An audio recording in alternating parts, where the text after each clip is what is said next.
it now? Okay, come on up, those who say now, and I'll pull your cards out of the packet here. Now as opposed to when? As opposed to in other issues or at the end of the meeting. You mean just on this particular stuff? Yeah. Yeah, see, because many of you have filled out 3 or 4 issue items that you want to do. If you go straight by all these cards, just this alone will take a couple of 3 hours. Right, but this is the bike, I don't know if everyone understands, this is the bike plan. The others are other topics. Is it really an either or option? Yeah, it's not, but anyhow, come on up, one by one, who wants to do it at this point.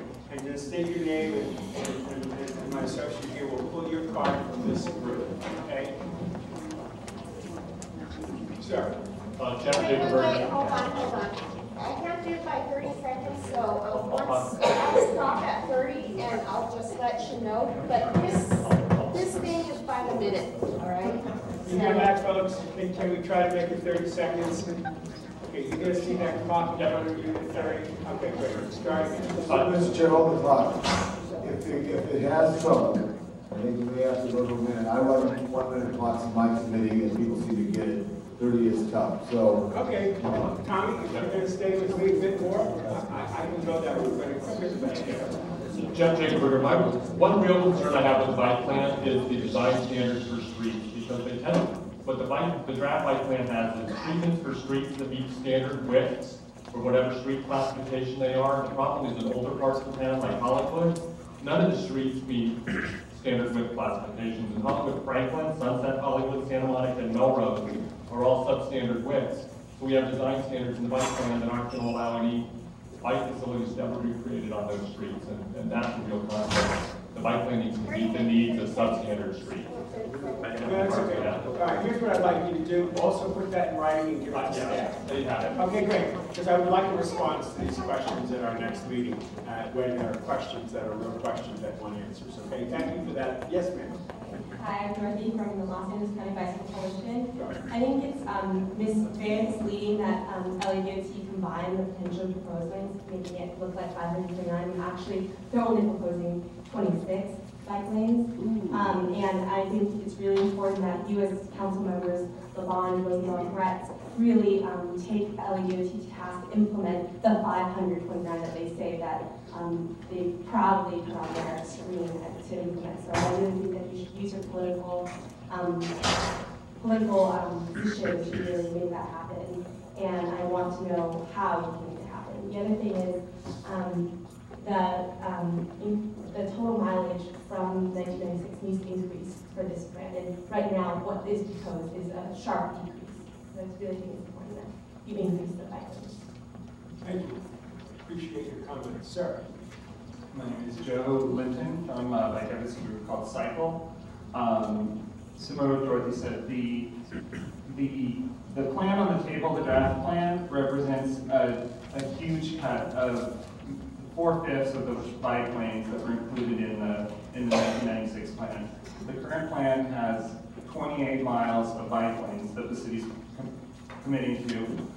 Lots of bike lanes in the existing plan that are very feasible, including streets like Cressida Boulevard that have plenty of space, have been put into the category of potential, which says we're not going to do them unless we widen the street or take away parking. Many of the facilities that the city has put into the category that was known as infeasible are very feasible. This plan is a huge step back from the 96 plan, and I urge you to reject this plan. If it's not a step forward for bikes, why are we doing it? Do me a favor, stay engaged until the plan comes out as a plan, and make sure that it adds, your comments. We'll be back. Please. Hi, I'm Allison Manis from the LA County Bicycle Coalition. And I just wanted to reiterate that there does need to be an increase in bike lane mileage in this current plan, which there is a decrease.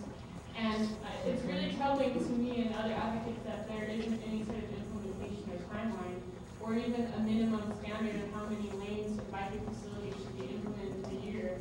All that we are getting is bicycle-friendly streets, which don't modify the street and are nice, but those are just proposing a lot of like wayfinding signage, and at the very minimum, we should have a share of. So. Appreciate that. Thank you very much for that comment. Sarah. My name is Efraim Moreno. I'm a participating member for LA County Bicycle Coalition and Cycle, and former Alhambra council member, and most importantly, a cyclist.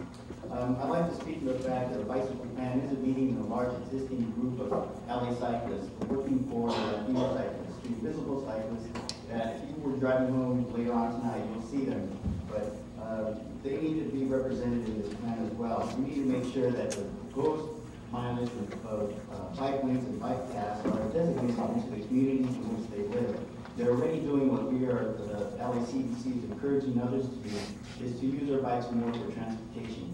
Let's give them the infrastructure so they can continue doing that, and for other residents to join in as well. Thank you. Thank you very much, sir. Appreciate it. Hi, my name is Farrah Maris Nabavi. I'm a resident of the San Fernando Valley, and I'm here to speak on an issue that is related to the bicycle master plan, and that is transportation facilities within the city of Los Angeles that fall within the Los Angeles County Metropolitan Transportation Authority.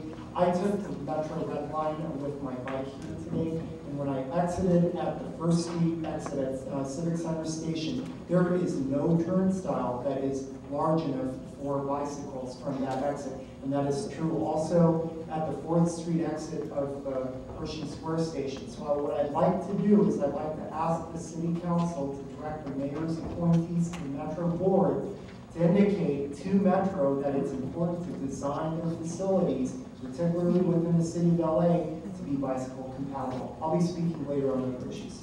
It's a no-brainer what you just said. Can we get that message to them and get answers back from them for our next meeting? It should be obviously able to do what you just said. Thank you for that. Damien here, I'm from the State Councilman District. A couple of things on the 526 miles in proposed versus potential bike lanes that we're discussing. And no one in this room thinks we're going to get 526 miles of bike lanes, but at the same time, no one thinks 26 miles is enough.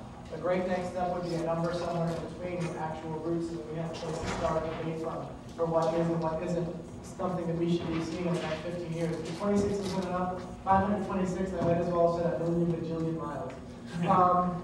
Another real quick thing. Oh, you asked why the public outreach for this plan wasn't similar to the ones in Portland. One of the reasons given was that Portland's only 450,000 people. And we're 4.5 million people, so that didn't quite jive to me as a good reason. I understand that Portland is well ahead of us in some aspects of bike planning, but that they have less people doesn't seem to be a good reason to hold more public outreach. You add that up, that's 8 times, and maybe it should be 8 times more meetings. I understand the point. Okay, staff, please, with all these questions and comments about going from 20-something to this, to that, to whatever, please address that as we go forward with the bike plan. And consider what you're hearing today as part of the process of modifying the existing bike plan. So that's just blowing off public comment. Please. Maybe I'll take a point of personal privilege and do my own 1 minute of thought, and maybe some of you can answer this in your testimony. I don't have a sense. I personally don't mind riding a bicycle. I did the California 8 ride, which is almost 600 miles, but I'm terrified of driving in streets where I'm fighting with cars, so I just won't do it. The question is, for someone like me, which I think is what we're looking for, who might want to ride a bicycle to work or whatever, at the end of the day, when we've done this system, does this create a system where you can get to most places, or does it need more work? Do we have routes to get to most places and really be an alternative to the car, or is it just a little section here or there that will come out of the plan? Just say that. Who answer that?